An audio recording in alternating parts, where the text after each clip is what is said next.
I have this booklet with me, long list of words, sir, that have been expunged or which seem to have been expunged over the last few years and called unparliamentary: abused, anarchist, ashamed, bheri sarkar, betrayed, corrupt, COVID spreader, dictatorial, drama, hypocrisy, incompetent, jaichand, nautanki, nikamma. How do you see it, Mr. Achari? Is this normal practice?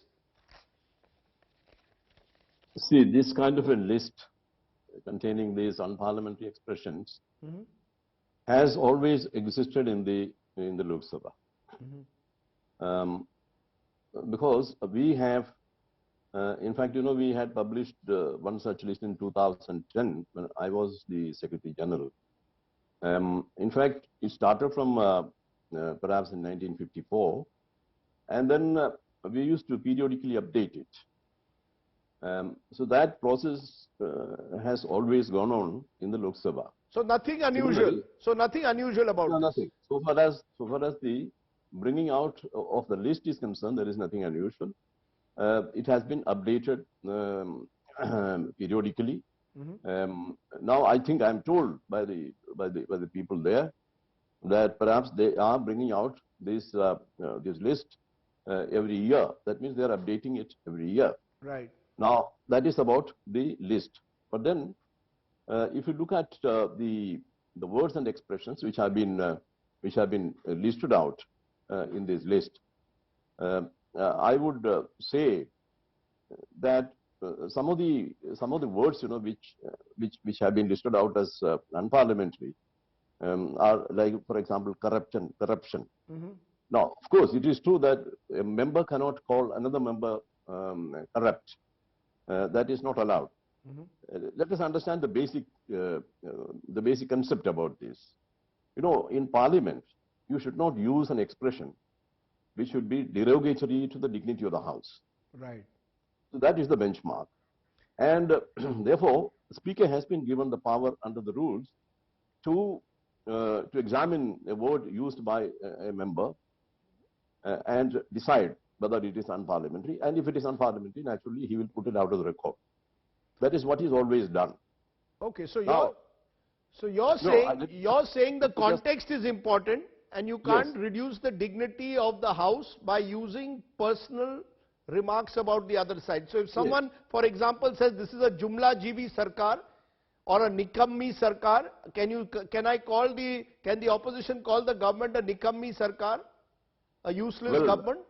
Are they allowed to say that? Well, such expressions were used in the past, but some speakers had removed it from the record, some speakers allowed it. For example, I will tell you one or two examples. You know, about Indira Gandhi, a very famous expression was used, Gungi Gudiya, by Ram Manohar Lohia. That was allowed to go on record. But later, in 1969, I think, when Mr. Madhu Limaya used that expression, the Speaker did not allow it to go on record. It was removed from the record, and Speaker said, "No, I'm removing it.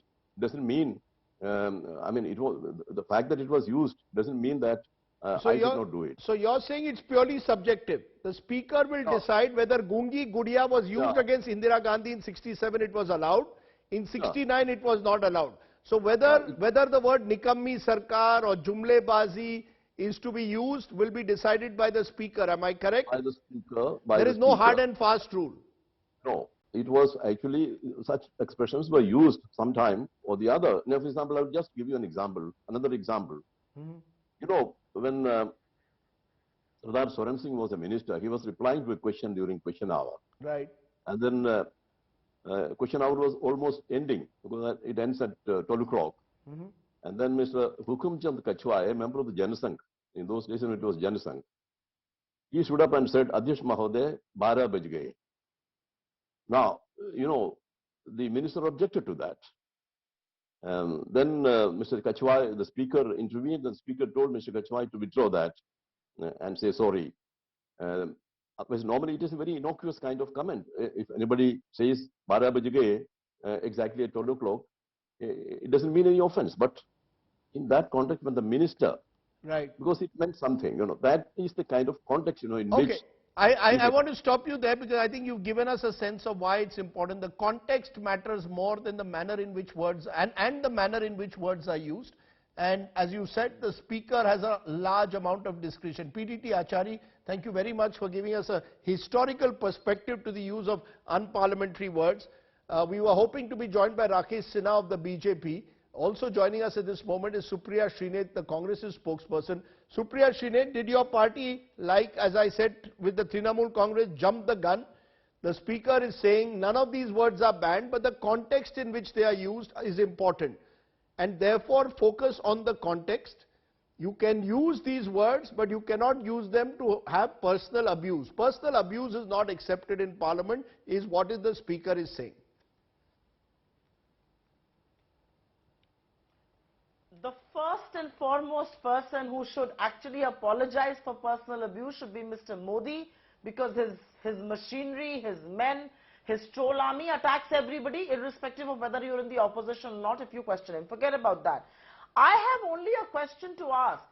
Ashamed, betrayed, jumlajivi, dictatorial, corrupt, drama, hypocrisy, incompetent, these are words that are very often used to describe Mr. Modi. How come all the words that are synonymous with Mr. Modi and his style of governance have hit the red flag of the speaker?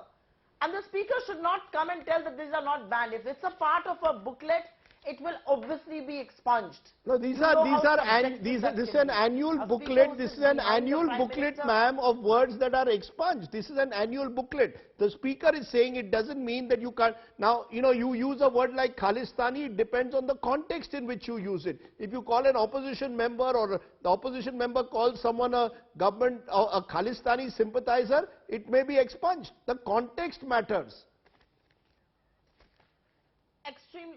Extremely good question.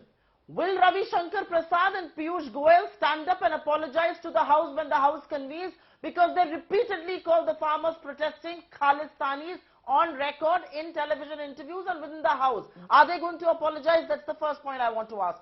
How can they ban and how can they even think about expunging words like corrupt? I mean, if Parliament is not going to discuss corruption, then who will? If the Parliament is not going to raise questions on dictatorial practices of the government, who will? If the Prime Minister, I mean, they are banning words like sexual harassment. There is a rape in this country every 6th minute.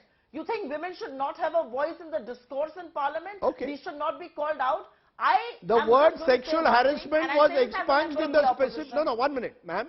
Let's be clear. The word sexual harassment was specifically expunged in the context of an allegation made against the former Chief Justice, Justice Ranjan Gogoi.